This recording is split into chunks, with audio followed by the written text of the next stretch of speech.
എല്ലാവർക്കും നമസ്കാരം. അപ്പം നമുക്ക് കാറ്റത്തെ കിളിക്കൂട്ടിലെ നിധിയുടെയും സുധീഷിൻ്റെയും നാളത്തെ നല്ലൊരു കഥ കേൾക്കാം. എല്ലാ ദിവസവും ഉച്ചയ്ക്ക് തന്നെ ചാനലിലൂടെ വീഡിയോ അപ്ലോഡ് ചെയ്യുന്നതാണ്. എല്ലാവരും കേൾക്കണം. എൻ്റെ ചാനൽ ആദ്യമായി കാണുന്നവരാണെങ്കിൽ ഒന്ന് സപ്പോർട്ട് ചെയ്യണേ. വീഡിയോ ഇഷ്ടപ്പെടുവാണെങ്കിൽ ലൈക്ക് ചെയ്യണേ, കമൻറ്റ് ചെയ്യണേ. നമ്മുടെ നിധിയെ കാണാനായിട്ട് കിളിക്കൂട്ടിലോട്ട് സാന്ദ്ര വരുന്നുണ്ട്. സാന്ദ്ര ബാത്റൂമിലൊക്കെ പോകുന്ന സമയത്ത് ബാത്റൂമൊന്നും അത്ര വൃത്തിഹീനമായ അന്തരീക്ഷത്തിലാണ് കാണുന്നത്. ആ വീടും ചുറ്റുപാടും ഒന്നും സാന്ദ്രയ്ക്ക് ഇഷ്ടപ്പെടുന്നില്ല. അപ്പോൾ അതൊക്കെ വന്ന് നിധിയോട് പറയുന്നുണ്ട്, നിന്നെ എങ്ങനെ നിധി അച്ഛനും അമ്മയും വളർത്തിക്കൊണ്ട് വന്നത്? ഒരു രാജകുമാരിയെ പോലെയല്ലേ നിന്നെ അവർ നോക്കിയത്. ഈ അവസ്ഥയെ നിന്നെ ഇവിടെ കണ്ടിട്ട് എനിക്ക് സഹിക്കാൻ പറ്റുന്നില്ല. അച്ഛനും അമ്മയും അങ്ങനെ നിന്നെ അവസ്ഥയെ കണ്ട അവർ സഹിക്കത്തില്ല. നീ എത്രയും പെട്ടെന്ന് ഞാൻ പറഞ്ഞ കണക്ക് എൻ്റെ കൂട്ടുകാരുടെ വീട്ടിലോട്ട് മാറണം. നിൻ്റെ സർട്ടിഫിക്കറ്റ് എല്ലാം കിട്ടിയല്ലോ, ഇനി നീ ജോലിക്ക് എവിടെയെങ്കിലും നല്ല സ്ഥലത്ത് തന്നെ ജോലിക്ക് അപ്ലൈ ചെയ്യണം എന്നൊക്കെ പറയും. അതിനുശേഷം സുധീഷിനോടും പറയും, സുധീഷ് ഞാൻ കാര്യങ്ങളെല്ലാം നിധിയോട് പറഞ്ഞിട്ടുണ്ട്. എത്രയും പെട്ടെന്ന് തന്നെ അവളെ എൻ്റെ ഒരു കൂട്ടുകാരുടെ വീട്ടിലോട്ടാക്കണം. അവൾ ഇവിടെ കഴിയേണ്ടവളല്ല, നമുക്കൊരു നല്ല ബ്രൈറ്റ് ഫ്യൂച്ചർ ഉള്ളതാണ്. അതിന് സുധീഷും കൂടി സപ്പോർട്ട് ചെയ്യണം എന്നൊക്കെ പറയുന്നുണ്ട്. അപ്പോൾ അതിനുശേഷം സാന്ദ്ര അങ്ങ് പോവുകയാണ്. രാത്രി എല്ലാവരും കൂടി കിടന്നുറങ്ങുന്ന സമയത്ത് സുധീഷിന് ഉറക്കം വരില്ല. കാരണം സാന്ദ്ര വന്നതിന് ശേഷം അവിടുത്തെ രീതികളൊന്നും സാന്ദ്രയ്ക്ക് ഇഷ്ടപ്പെട്ടിട്ടില്ല. അപ്പോൾ നിധി എങ്ങനെയാണ് അവരുടെ വീട്ടിൽ കഴിഞ്ഞതെന്നും അവിടുത്തെ ചുറ്റുപാടെക്കുറിച്ചുമൊക്കെ സുധീഷ് സുഭാഷിനോടും ഹരീഷിനോടും ഒക്കെ പറയുന്നുണ്ട്. അപ്പോൾ നികേഷും പറയുന്നുണ്ട്, ശരിയാണ് സുഭാഷ് ചേട്ടൻ, ഞാൻ പോയി ഏട്ടത്തിൻ്റെ വീടൊക്കെ കണ്ടതല്ലേ. അങ്ങനെ അവരെല്ലാം അതിനെക്കുറിച്ച് സംസാരിച്ചുകൊണ്ട് നിൽക്കുന്നിടത്താണ് നമ്മൾ ഇന്നലെ കഥ പറഞ്ഞ് അവസാനിപ്പിച്ചത്. അപ്പോൾ അതിൻ്റെ തുടർഭാഗമാണ് ഇന്ന് പറയാൻ പോകുന്നത്. ശേഷം നികേഷും പറയും, ശരിയാണ് സുഭാഷ് ചേട്ടാ, ഏട്ടത്തിയുടെ വീടൊക്കെ ഞാൻ പോയി കണ്ടതല്ലേ. വലിയ വീടും സെർവൻറ്റും ഒക്കെയുള്ള ഒരു സ്ഥലത്ത് നിന്ന് ഏട്ടത്തി ഇവിടെ വന്നത്. പക്ഷേ ഇങ്ങനെ നമ്മളെ കൂടെ അഡ്ജസ്റ്റ് ചെയ്ത് ഇവിടെ താമസിക്കുന്നു ഞാൻ ഒട്ടും പ്രതീക്ഷിച്ചതല്ല. നമ്മൾ ഇനിയും ഏട്ടത്തിയെ നമുക്ക് വേണ്ടി ഇവിടെ പിടിച്ച് നിർത്തരുത്. ഏട്ടത്തിക്ക് നല്ലൊരു ജീവിതം കിട്ടണം എന്നൊക്കെ പറയും. എടാ നീ എന്തോ നികേഷ് ഈ പറയുന്നത്? അതല്ല സുധീഷ് ഏട്ടാ, ഏട്ടത്തിക്ക് മറ്റെവിടെയെങ്കിലും താമസ സൗകര്യം ശരിയായി കൊടുക്കാമെന്ന് പറയും. അതെന്തെങ്കിലും നമുക്ക് ചെയ്യാം, ഇപ്പോൾ എല്ലാവരും കിടന്ന് ഉറങ്ങാൻ പറഞ്ഞ് സുഭാഷ് എല്ലാവരും ഉറങ്ങാൻ പറയും. അതിനുശേഷം രാവിലെ സുധീഷ് പല്ലിയച്ചോട് നിൽക്കുമ്പോൾ പറയും, സുഭാഷ് ഏട്ടാ നമുക്ക് ഒരു പ്രത്യേക ഒരു ബാത്റൂം കെട്ടണം. സാന്ദ്രേട്ടത്തി വന്ന സമയത്ത് ബാത്റൂമിൽ വന്നപ്പോൾ അച്ഛൻ്റെ തുണിയും മണ്ണും ബീഡിക്കുറ്റിയൊക്കെ കണ്ട് സാന്ദ്രേട്ടത്തി ഒമിറ്റിയാൻ വന്നു. അപ്പോൾ അതുകൊണ്ട് നമുക്കൊരു ബാത്റൂം പണിയണം. അപ്പോൾ സുഭാഷ് പറയും, എടാ ബാത്റൂം കിട്ടുന്നതിന് ഒത്തിരി പൈസ ആവത്തില്ല, എന്നാലും സുഭാഷ് ഏട്ടന് ഒരു കണക്ക് പറഞ്ഞ്. അപ്പോൾ സുഭാഷ് ടേപ്പൊക്കെ എടുത്ത് അളന്ന് നോക്കും. അപ്പോൾ സുഭാഷ് പറയും, ഏകദേശം 1 ലക്ഷം രൂപയ്ക്ക് അകത്ത് വേണമെന്നൊരു 1 ലക്ഷം രൂപയോ? അപ്പോൾ ഷെയർ ഇടാമെന്നൊക്കെ ആദ്യം സുധീഷ് പറയുന്നെങ്കിലും ഹരീഷ് പറയുന്നുണ്ട്, അവസാനമാകുമ്പോൾ സുഭാഷ് ചേട്ടൻ ഇത് സുഭാഷ് ചേട്ടൻ്റെ തലയിലാവും. ഒരു കാരണവശാലും സുധീഷ് ചേട്ടൻ കാശ് തരത്തില്ലെന്ന് പറയും. എന്നെക്കൊണ്ട് പറ്റുന്നതൊക്കെ ഞാൻ സഹായിക്കാമെന്ന് പറയും. അപ്പോഴത്തേക്ക് നികേഷ് അകത്ത് പോയി ചെന്നിട്ട് ഒരു കുടുക്ക എടുത്തുകൊണ്ട് വരും. അതിനകത്ത് സുഭാഷ് കടയിലൊക്കെ പോയിട്ട് വന്നതിൻ്റെ ബാക്കി പൈസ സൂക്ഷിക്കാനായിട്ട് നികേഷിനെ ഏൽപ്പിക്കുന്നതാണ്. ആ കാശാണ് മൊത്തത്തിൽ 4000 രൂപ. അതുകൊണ്ട് സുഭാഷിനെ ഏൽപ്പിക്കും. ഏട്ടാ എൻ്റെ ഇത്രയേ ഉള്ളൂ, ഇതുകൊണ്ട് നിങ്ങൾ ചെയ്യുന്നതിൻ്റെ കൂടിയിട്ട് ചെയ്യാൻ പറയും. അപ്പോൾ നികേഷിൻ്റെ മനസ്സ് കണ്ടിട്ട് സുഭാഷിനും ഹരീഷിനൊക്കെ നല്ല വിഷമം വരും. വേണ്ട മോനെ, ബാത്റൂം അല്ലേ, അത് ചേട്ടന്മാർ ചെയ്തോളാം, ഈ കാശ് നിൻ്റെ കയ്യിൽ തന്നെ വെച്ചോ, നീ ചെറിയൊരു സഹായമെങ്കിലും ചെയ്യാനുള്ള മനസ്സ് നീ കാണിച്ചല്ലോ, അത്രയും മതിയെന്ന് പറയും. അങ്ങനെ അവർ പുതിയൊരു ബാത്റൂം കെട്ടാനായിട്ടൊക്കെ തീരുമാനിക്കുകയാണ്. ആ സമയത്താണ് സുധീഷ് പല്ല് തേക്കാനായിട്ട് ഒരു പേസ്റ്റ് ഇങ്ങനെ നിൽക്കുന്നത്. പേസ്റ്റ് നിൽക്കുന്ന സമയത്ത് ഒരു കാരണവശാലും അതിൽ പേസ്റ്റ് വരത്തില്ല. അപ്പോഴത്തേക്ക് സുഭാഷ് പറയും, എടാ ഞാൻ ഞെക്കിത്തരാമെന്ന് പറഞ്ഞ് അതങ്ങ് ഞെക്കുമ്പോഴത്തേക്ക് നികേഷ് അത് വലിച്ചെറിയുകയാണ്. നീ എന്തോ കാണിക്കുന്നത്, അതിലൊന്നുമില്ല സുഭാഷ് ഏട്ടാ, മൊത്തം അങ്ങ് പോയി, ഇനി ഒന്നും ഇല്ലെന്ന് പറയും. നിനക്കൊന്നും എൻ്റെ വില അറിയത്തില്ല, 2 ദിവസം കൂടി തേക്കാനുള്ള പേസ്റ്റ് ഉണ്ടായെന്ന് പറയും.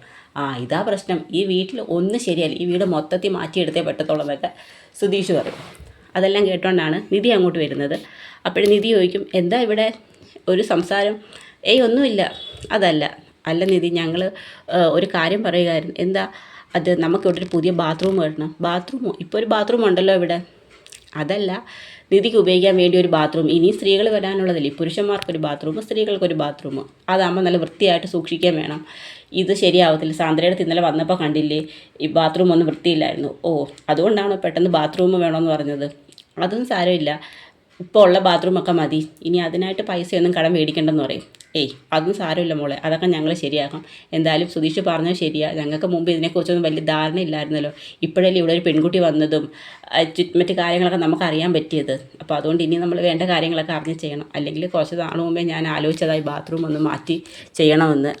അകത്ത് ചെയ്യാൻ നമുക്ക് സ്ഥലമില്ല, അതുകൊണ്ടാണ് പുറത്ത് ചെയ്യുന്നത്. മോൾക്ക് ബുദ്ധിമുട്ടൊന്നുമില്ലല്ലോ, ഇപ്പോൾ ബാത്റൂം കെട്ടണമെന്നാണ് സുഭാഷ് ചേട്ടാ എൻ്റെ അഭിപ്രായം എന്ന് പറയും. അങ്ങനെ അതിനെക്കുറിച്ചൊക്കെ അവർ സംസാരിക്കുന്നുണ്ട്. അതിനുശേഷം അടുത്തത് കാണിക്കുന്നത് സുധീഷും സുഭാഷും കൂടി ഇങ്ങനെ റോഡിലൂടെ നടന്നു വരികയാണ്. ആ സമയത്താണ് സുനന്ദയുടെ കല്യാണത്തിനായുള്ള ഒരുക്കങ്ങളൊക്കെ അവിടെ നടക്കുന്നത്. അപ്പോഴത്തേക്ക് ധനഞ്ജയനൊക്കെ പന്തലിടുന്നതിൻ്റെയൊക്കെ തിരക്കിലൊക്കെയാണ്. അപ്പോഴത്തേക്ക് ഇവരെ കണ്ടതും സുഭാഷിനെ കണ്ടതും പെട്ടെന്ന് ധനഞ്ജയൻ പറയും, അതെടാ പാട്ടൊക്കെ നല്ല ഉച്ചത്തിൽ വെക്കണം, പിന്നെ പന്തലൊക്കെ ഇടുന്ന കണ്ട ഇനി ഈ നാട്ടിൽ ഇതുപോലെ കല്യാണം ആരും കാണരുത്, അത്രയും വലിയ ഫംഗ്ഷനായിരിക്കണം, എനിക്ക് ഒരേ ഒരു മോളേ ഉള്ളു, കാണുന്നവരൊക്കെ ഞെട്ടണം, അമ്മാതിരി ഫംഗ്ഷനായിരിക്കണം എന്നൊക്കെ പറഞ്ഞ് ഇവർ കേൾക്കാൻ വേണ്ടി തന്നെ എല്ലാം ഇങ്ങനെ പറയും. അപ്പോഴത്തേക്ക് ഇവരിങ്ങനെ നോക്കുമ്പം ധനഞ്ജയൻ പറയും, എന്തുവാടാ നോക്കുന്നത്? അപ്പോഴത്തേക്ക് നമ്മുടെ സുനന്ദ അത് കേൾക്കും. സുനന്ദ പെട്ടെന്ന് ഓടി വന്ന് ജനലിൽ കൂടെ ഇങ്ങനെ നോക്കുകയാണ് സുഭാഷിനെ. അപ്പോൾ സുഭാഷും ഇങ്ങനെ സുനന്ദയെ ഇങ്ങനെ നോക്കും. അത് ധനഞ്ജയൻ കാണും. അപ്പോഴത്തേക്ക് കുറച്ച് കഴിയുമ്പോഴത്തേക്ക് സുധീശ്വരൻ നമുക്ക് പോകാം സുഭാഷ് ഏട്ടാന്ന് പറഞ്ഞ് സുഭാഷിനെ വിളിച്ചുകൊണ്ട് അങ്ങോട്ട് പോവുകയാണ്. സുഭാഷിന് നല്ല വിഷമമുണ്ട്. കാരണം സുനന്ദയെ വിവാഹം കഴിക്കാൻ ഏകദേശം എല്ലാം ഒരുവിധം ശരിയായതായിരുന്നു. പക്ഷേ ലളിത വന്നതുകൊണ്ടാണ് ആ സമയത്ത് ഇറങ്ങാൻ പറ്റാതായി പോയത്. പിന്നെ കാണിക്കുന്നത് നമ്മുടെ ഹരീഷിൻ്റെ വർക്ക്ഷോപ്പാണ്. ഹരീഷിൻ്റെ വർക്ക്ഷോപ്പിൽ ഹരീഷ് ഇങ്ങനെ ഇരുന്ന് വർക്കൊക്കെ ചെയ്യുകയാണ്. ആ സമയത്താണ് നീതു അതുവഴി നടന്നു വരുന്നത്. നീതു സാധാരണ റോഡിൽ കൂടി പോകുമ്പോൾ ഹരീഷ് മൈൻഡ് ചെയ്തില്ലെങ്കിലും കുറച്ച് നേരമൊക്കെ വന്ന് വർക്ക്ഷോപ്പിലിരുന്ന് ചന്തുവായിട്ടൊക്കെ സംസാരിച്ചിട്ടൊക്കെയാണ് പോകുന്നത്. പക്ഷേ ഇപ്രാവശ്യം നീതു പോയിട്ട് വർക്ക്ഷോപ്പിലോട്ട് നോക്കുന്ന പോലുമില്ല. അപ്പോഴത്തേക്ക് ഹരീഷിനങ്ങ് ടെൻഷനായി. ഹരീഷ് ഇങ്ങനെ നോക്കാൻ, എടാ അവളെന്താ നമ്മളെ കണ്ടിട്ട് മൈൻഡ് ചെയ്യാതെ അങ്ങ് പോകുന്നതെന്ന് ചോദിക്കും. അത് അവരവർ തന്നെ ഈ ഒരു അവസ്ഥ ഉണ്ടാക്കിയെടുത്തത്.